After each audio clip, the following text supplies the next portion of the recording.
ये जैसी भी है हमारी बच्ची है। वैद्य को बुलाया गया, वैद्य से पूछा गया। वैद्य ने कहा कि आंखें खुली नहीं रही है, ऐसी ही रहेगी। वृषभानु जी ने कहा कि कोई बात नहीं, मेरी संतान है, जैसी है वैसी है, मेरी प्रिय है ये। और समय बीतने लगा। कहा जाता है करीबन करीबन 11.5 महीने के बाद यहां जेल में कंस के यहां देवकी और वसुदेव के यहां वो संतान जन्म लेती है जिसका वर्षों से इंतजार चल रहा था,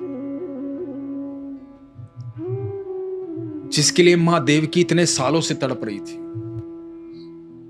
अनंत ब्रह्मांड का मालिक धरती पर आता है, कृष्ण। कृष्ण को लेकर के वसुदेव नंद बाबा के घर आते हैं, नंद बाबा को सौंपते हैं।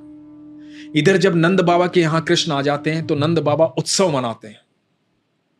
बड़े उत्सव की तैयारी होती है कि मेरे यहां पुत्र ने जन्म लिया है। तो उस उत्सव में न्योता भेजा जाता है वृषभानु जी को। तो वृषभानु जी और मां कीर्ति अपनी लाडो रानी के साथ उस उत्सव में आते हैं। वहां जब उस उत्सव में पहुंचते हैं, चारों तरफ खुशी का माहौल है, ढोल नगाड़े बज रहे हैं, नंद बाबा सजे हुए हैं, यशोदा मैया सजी हुई है, इधर वृषभानु जी, मां कीर्ति और हाथ में छोटी सी बच्ची, और उधर पालने में झूलते हैं हमारे ठाकुर जी।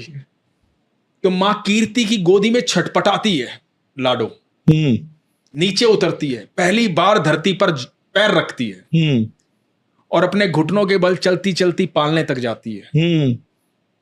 और जब पालने तक पहुंचती है, वहां आंखें मूंदे ठाकुर जो लेटे हुए हैं, जब पालने पर लाडो रानी पहुंचती है तो ठाकुर जी की आंखें खुलती हैं। जब ठाकुर जी की आंखें खुलती हैं तो इधर लाडो रानी की आंखें खुलती हैं। मन ही मन बात होती है कि इतने महीनों से इंतजार कर रही थी तुम्हारा। तो ठाकुर जी मन ही मन कहते हैं मैं भी तो तड़प रहा था वहां वैकुंठ में यहां आने के लिए।